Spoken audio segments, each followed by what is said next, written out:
네, 여당 지도부 공백 사태를 맞은 국민의힘은 이준석 대표의 징계 불복 움직임과 혼란을 수습하려는 지도부의 행보가 교차하고 있습니다. 민주당은 국민의힘의 혼란을 틈타 민생을 강조하며 전국 반전 계기로 삼겠다는 전략입니다. 국회 취재기자 연결합니다. 정유진 기자. 네, 국회입니다. 네, 이준석 대표 입장 추가로 나온 게 있습니까? 네, 어제 오전 라디오 일정 하나를 제외하고 모든 공식 일정을 취소한 이준석 대표는 어젯밤 늦게 자신의 SNS에 애니메이션 포카혼타스의 주제곡 바람의 빛깔을 올리며 심정을 간접적으로 드러냈습니다. 얼마나 크게 될지 나무를 베면 알 수 없다는 가사가 포함된 노래입니다. 이 대표가 해석을 따로 올리지는 않았지만 이 노래는 이 대표가 지난 2018년 바른미래당 노원병 지역위원장 시절 공천파동을 일으킨 안철수 당시 서울시장 후보를 비판하기 위해 사용했던 노래입니다.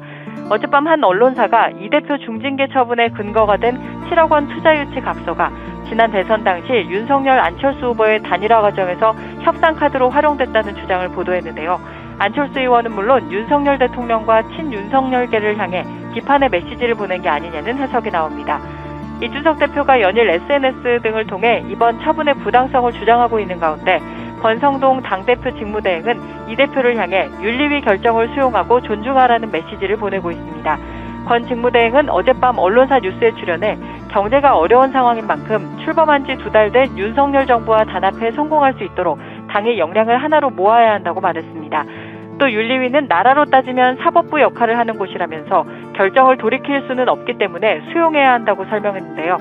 당 상황을 빠르게 수습해 난국을 타개하겠다고 밝힌 만큼 권 직무대행은 오는 월요일 오후에는 중진회의와 의원총회를 잇따라 열어 이번 사태의 해결 방안을 논의할 예정입니다. 네, 월요일에 민주당도 의원총회 열기로 했죠? 네, 민주당도 오는 11일 오후 2시에 국회 본청에서 의원총회를 개최합니다. 윤석열 정부의 민생 외면과 권력 사유화 규탄을 안건으로 잡았는데요. 서해 공무원 티격 사건과 국가정보원의 전직 원장 고발 사태 등 사정 정국이 본격화한 데 대한 정면 대응 움직입니다. 민주당은 이 자리에서 윤석열 정부가 경제위기 상황에도 심각한 민생 현안보다 전 정부를 겨냥한 정치보복과 종북몰이에만 몰두한다는 비판을 쏟아내며 대정부 공세 강도를 끌어올릴 방침입니다. 무엇보다 윤석열 대통령 지지율이 취임 2달 만에 30%대로 급락하고 국민의힘 이준석 대표 징계 사태로 여권이 대혼란에 빠진 호기를 전국 반전의 계기로 삼겠다는 전략입니다. 이런 가운데 전당대회 출마가 유력한 이재명 의원은 내일 민주당 심장인 광주로 향합니다. 5.18 기념공원에 있는 무각사 산책 코스를 광주 시민들과 함께 걸을 예정인데 8.28 전당대회 당대표 선거 출마를 위한 호남 민심 보듬기로 해석됩니다.